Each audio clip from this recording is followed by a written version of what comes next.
today. We're gonna learn and play. Okay. Sing a song and pray. That's right. God really loves us. God really, really cares about you, me, our families. That's right. God's always right there.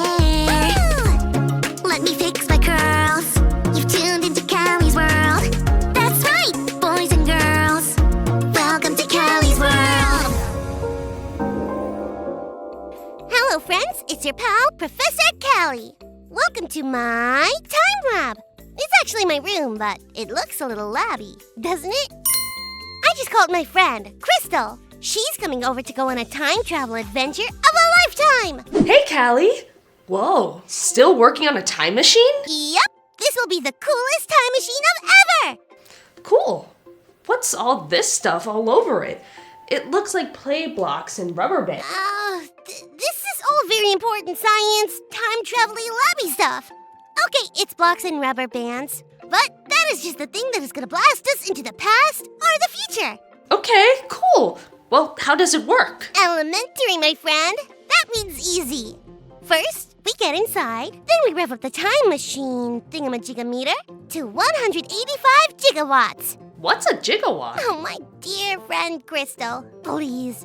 Okay, I actually have no idea what gigawatts are, but we rev it up to 185 of them. Then we start driving, and once we hit 85 miles per hour, That's really fast. it'll be a blasty blast to the pasty past, or the future future. Are you ready? Okay. A couple questions. One, how do we get inside? We're, well, way too big. Oh no! All this time working and I didn't even add a shrink ray! And second question, how do we drive it? Neither of us can drive, let alone driving a time machine revved up to 185 gigawatts and going 85 miles per hour? Oh no, so we'd have to travel forward in time first to learn to drive? I never thought about that. Crystal, why are you pointing out all the things wrong with my spectacular time machine? Callie, why are you mad at me? I didn't make the time machine way too small. I think we need a Callie timeout. I really don't like it when we don't get along. Crystal, it's the worsty worst. I don't like it either. This seems like the perfect time for us to check out a Bible story together and see what God's Word has to say. Today's Bible story comes from Jeremiah chapter 18. A long time ago, there was a man named Jeremiah. He lived in a city called Jerusalem in the southern kingdom of Judah. He was called by God to be a prophet, or God's special messenger, at a young age. God told Jeremiah that he was chosen to be a prophet before he was even born. Jeremiah was known as the weeping prophet. He cared so much about God's people and felt sad when they didn't listen to God. He cried because he knew that their poor choices would bring trouble, and he didn't want them to be hurt or in danger. Jeremiah did his best to encourage them to change their ways and follow God. One day, God told Jeremiah to go to a potter's house. God would give Jeremiah a message there. Do you know what a potter does? A potter is someone who makes pots and other things out of clay. So Jeremiah went to the potter's house and watched him work. The potter was making a pot from clay, but the pot didn't turn out right. So the potter decided to make the clay into a new pot with a shape that seemed best to him. Then God said to Jeremiah, "Just like the potter can change the shape of the clay, I can change what happens to the people of Israel."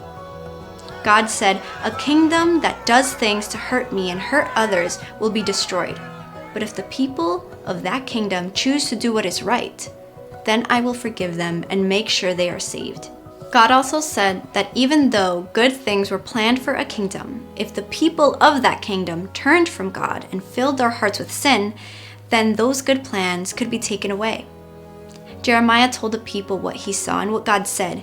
He wanted them to understand that God is like the potter. God will forgive them if they turn back to God after making mistakes. The same is true for us. Sometimes we do things that make God sad, but if we ask God to forgive us, God will. That's because God takes the time to forgive. I'm sorry, Crystal. You're right. This isn't a real time machine. I guess I was just sort of being goofy. That's okay, Callie. And actually, I'm sorry. I should have been a better friend. This time machine is like the first try for the Potter from the story. The Potter didn't give up on it. And it will turn out to be something awesome. God is like that Potter. I know I've made some pretty big mistakes, and I also know that I can always ask for forgiveness. And God has never given up on me, no matter what. You're right, Crystal. We shouldn't give up on this time machine or on being friends. When we get mad at each other, we can forgive each other because God always forgives us. That's right, Callie. I was actually just thinking, you know who would actually love this time machine just the way it is? Like the really small and without someone who could actually really drive it? Who? Your little bro! We can ask him to play pretend time travel with us. Wowzers! You'll be so excited! Let's go! A few minutes later. Your little bro did love that time machine. He wanted to visit the first ever ice cream shop in history and also see what ice cream shops will be like in the future. Now that was fun to pretend, except for the ice cream part. No pretending there. Delicious. It sure was. Oh, I need to remember to tell my mom we're running a little low on ice cream. But, Crystal, what made you think about using the time machine? That Bible story. The people in the story made mistakes when they chose not to listen and follow God. We all make those kinds of mistakes too sometimes, but God gave them a chance to be forgiven, and God's plan for them could still be something awesome. Just like the Potter with the clay, and us with this time machine. Maybe next time we'll do some real time traveling. Maybe indeed, Professor Callie.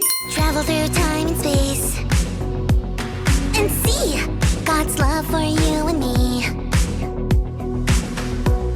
It soars up way up high, beyond the stars and sky. God takes the time to forgive. God is with us at all times.